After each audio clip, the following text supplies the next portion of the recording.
महाभारत युद्ध समाप्त होने के बाद हस्तिनापुर राज्य पर पांडवों का शासन था। महाराज युधिष्ठिर धर्म और न्याय पूर्वक राज्य कर रहे थे। अधर्म का तो कहीं नामो निशान नहीं था।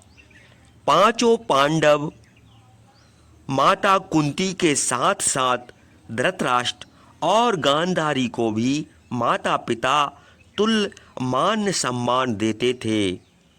कुंती गांधारी की सेवा में तथा द्रौपदी कुंती और गांधारी दोनों की सेवा में तन मन से तत्पर रहती थी। इस दौरान उन्होंने कई यज्ञ भी किए, जिसमें अश्वमेध यज्ञ भी शामिल था। धर्मराज युधिष्ठिर राज्य के मामलों में भी धृतराष्ट्र से सलाह लेते थे, ताकि उन्हें यह एहसास हो कि वे अब भी राजा हैं। युधिष्ठिर ने चारों पांडवों सहित सभी लोगों से कहा था कि किसी भी प्रकार कौरवों के माता पिता को चोट न पहुँचे। सभी लोग धर्मराज युधिष्ठिर के आदेश का पालन करते थे। कभी कभी भीम क्रोधित होकर व्यंग्य पर बैठते थे। इससे धृतराष्ट्र तथा गांधारी को दुख होता था। इस प्रकार जब बहुत समय बीत गया तो धृतराष्ट्र और गांधारी ने संसार से विरक्त होकर संन्यास लेने का मन बना लिया।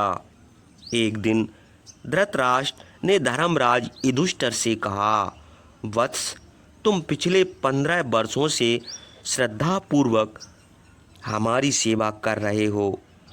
इससे मैं बहुत संतुष्ट हूँ, किंतु अब मैंने और गांधारी ने वन में जाकर तपस्या करने का निर्णय किया है। मैं तुम्हारी सफलता एवं समृद्धि की कामना करता हूँ और यह वचन देता हूँ कि हमारी तपस्या के फल का छठा भाग तुम्हें प्राप्त हो। लेकिन युधिष्ठिर की यह इच्छा नहीं थी कि धृतराष्ट्र वन में जाए। इसलिए यह भाव कर धृतराष्ट्र ने कुलगुरु कृपाचार्य और विदुर से कहा, आप लोग युधिष्ठिर को समझाएं कि वे हमारे वन गमन के लिए सहमत हो जाएं। ठीक उसी समय महर्षि व्यास वहां आ पहुँचे। उन्होंने युधिष्ठिर से कहा कि वे धृतराष्ट्र को वन में जाने की अनुमति दे दें। महर्षि व्यास बोले, राजाओं का धर्म युद्ध में मरना होता है या फिर अपने जीवन के अंत में वन गमन करना होता है। सबके दबाव में आकर महाराज युधिष्ठिर ने अपनी सहमति दे दी। तब धृतराष्ट्र ने विदुर एवं कुलगुरु कृपाचार्य को बुलाया और उनसे राजा युधिष्ठिर के प्रति उत्तरदायित्व निभाने तथा उनकी देखभाल करने को कहा। धृतराष्ट्र और गांधारी के वन में जाने का समाचार मिलने पर कुंती से रहा ना गया। वे भी युधिष्ठिर से वन गमन का अनुरोध करने लगीं।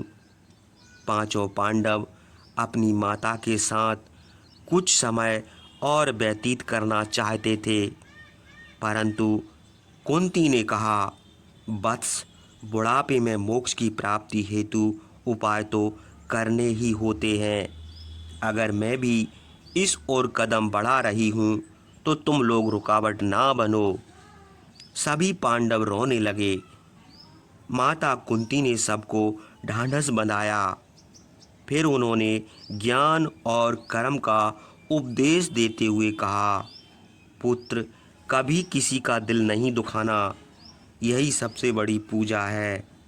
एक बात और, ना तो कभी अपने भाई कर्ण को भूलना और ना ही नकुल एवं सहदेव को कभी कोई कष्ट होने देना। तुम्हारे लिए यही मेरा आदेश है। शीघ्र ही उन तीनों के वन में जाने की खबर पूरे हस्तिनापुर में फैल गई। राज्य के सभी गणमान्य व्यक्ति उन तीनों से मिलने के लिए आए और उनसे आशीर्वाद प्राप्त किया।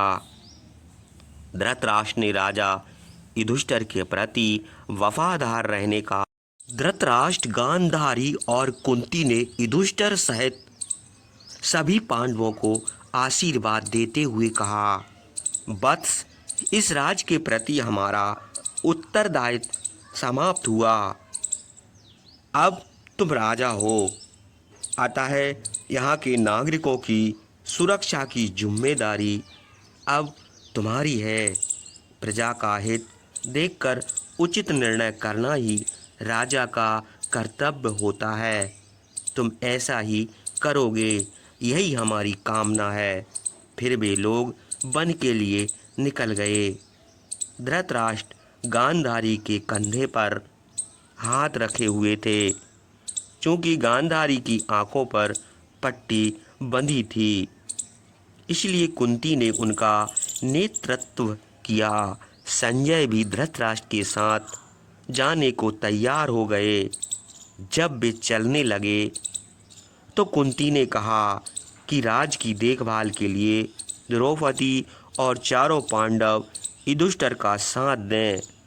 पांचों पांडव विदुर और कृपाचार्य चुपचाप उन लोगों को हस्तिनापुर से वन की ओर जाते हुए देखते रहे।